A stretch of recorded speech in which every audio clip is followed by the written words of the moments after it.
പ്രിയമുള്ള സഹോദരന്മാരെ, സഹോദരിമാരെ, ഏവർക്കും ദൈവാനുഗ്രഹം എപ്പോഴും ഉണ്ടായിരിക്കട്ടെ. ബിസ്മില്ലാഹിർ റഹ്മാനിർ റഹീം. വൈൻ കസ്സബൂക ഫഖുൽ ലി അമലി.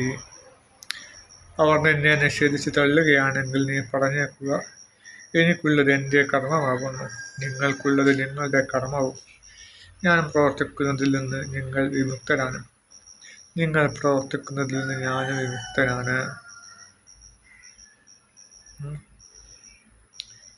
അപ്പോൾ അവരെ നിഷേധിച്ച് തള്ളുകയാണെങ്കിൽ പറഞ്ഞേക്കുക, എനിക്കുള്ളത് എൻ്റെ വഴി, എനിക്ക് കിട്ടും, ഞാൻ എന്താ ചെയ്തത് എനിക്ക് കിട്ടും, നിങ്ങൾ എന്താ ചെയ്തത് നിങ്ങൾക്കും കിട്ടും. പ്രവാചകൻ, ഞാൻ എന്ത് പ്രവർത്തിക്കുന്നതിൽ നിങ്ങൾ വിമുക്തരാണ്, നിങ്ങൾക്ക് ശിക്ഷ കിട്ടില്ല.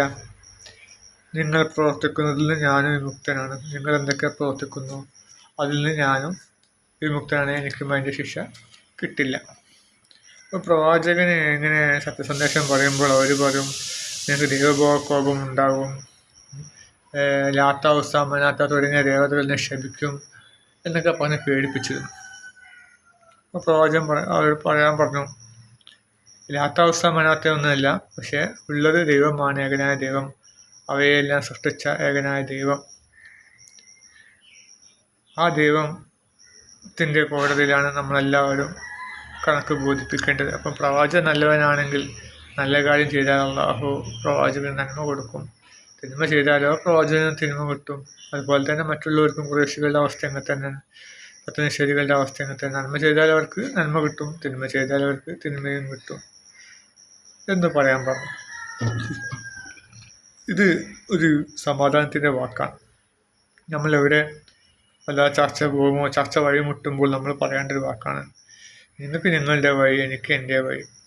മുമ്പത്തെ വീഡിയോയിൽ പറഞ്ഞല്ലോ, പരിണാമിക്കാരുമായി ഞാൻ ചർച്ച ഉണ്ടാകുമ്പോൾ അവസാനം ഞാൻ പറയും, നിങ്ങൾ വേണമെങ്കിൽ വിശ്വസിച്ചാൽ മതി, ഞാനും സത്യം മനസ്സിലാക്കി, ഭൂമി പഠനം സത്യം മനസ്സിലാക്കി.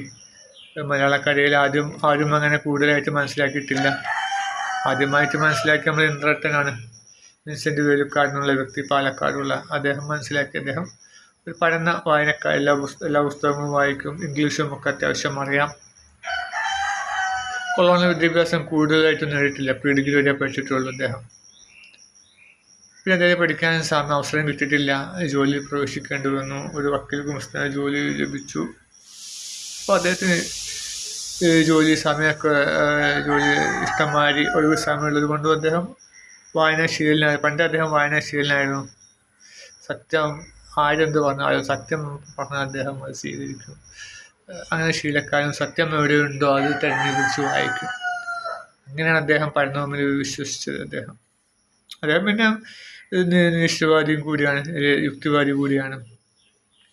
ശബരിമലയിൽ തട്ടിപ്പുകളെ കുറിച്ചും പൊന്നമ്പലമേട്ടിലാണ് ജോലി കത്തിക്കുന്നത് തുടങ്ങിയ പല കാര്യങ്ങളും അദ്ദേഹം ഫേസ്ബുക്കിൽ ആദ്യമായിട്ട് പോസ്റ്റ് ഇട്ടു. പിന്നെയാണ് അദ്ദേഹം പഠനവുമെ പറ്റി മനസ്സിലാക്കി, അദ്ദേഹം അത് വികസിപ്പിക്കാൻ തുടങ്ങിയത്. അപ്പോൾ അദ്ദേഹത്തിൻ്റെ പ്രചാരണം കേട്ടിട്ടാണ് ബാക്കിയുള്ള കേരളത്തിലെ മറ്റ് ഏതെങ്കിലും മലയാളി പഠനഭൂമിക്കാരനാണ് എന്ന് പറയുന്നുണ്ടെങ്കിൽ അത് അദ്ദേഹത്തിൻ്റെ കഴിവാണത്. അദ്ദേഹമാണ് ആദ്യമായിട്ട് മലയാളക്കരയിൽ സിദ്ധാന്തം കൊണ്ടുവന്നത്. പിന്നെ ഹീലർ ഭാസ്കർ എന്ന വ്യക്തി തമിഴ്നാട് കർണാടകയ്ക്കാന്ന് തോന്നുന്നു, അദ്ദേഹം പഠിക്കുന്നുണ്ട്. പക്ഷേ പഠനഭൂമിയെ പറ്റി പഠിക്കുന്നുണ്ടോ അറിയില്ല, വാക്സിനെ പറ്റിയൊക്കെയാണ് അദ്ദേഹം പറയുന്നത്. പിന്നെ മോഹനം വഴി, ജേക്കബ് വടക്കഞ്ചേരിയൊക്കെ അലോപ്പതി തട്ടിപ്പുകളെ കുറിച്ച് പറയാറുണ്ട്. പിന്നെ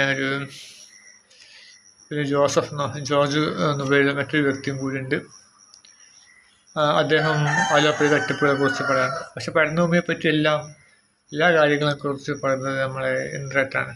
അദ്ദേഹം പഠനഭൂമിയെക്കുറിച്ച് പറയുന്നുണ്ട്, അലോപ്പതി തട്ടിപ്പുകളെ കുറിച്ച് പറയുന്നുണ്ട്, നാസ തട്ടിപ്പുകൾ, ഇല്ലുമിനാറ്റികളെ കുറിച്ച് പറയുന്നുണ്ട്, തട്ടിപ്പുകൾ, എല്ലാവിധ കാര്യങ്ങളും പറയുന്നുണ്ട്. ഒറ്റ കുഴപ്പമേ ഉള്ളൂ, യുക്തിവാദിയാണ് എന്നുള്ള. അതും അദ്ദേഹം ഇന്നല്ലെങ്കിൽ നാളെ അദ്ദേഹം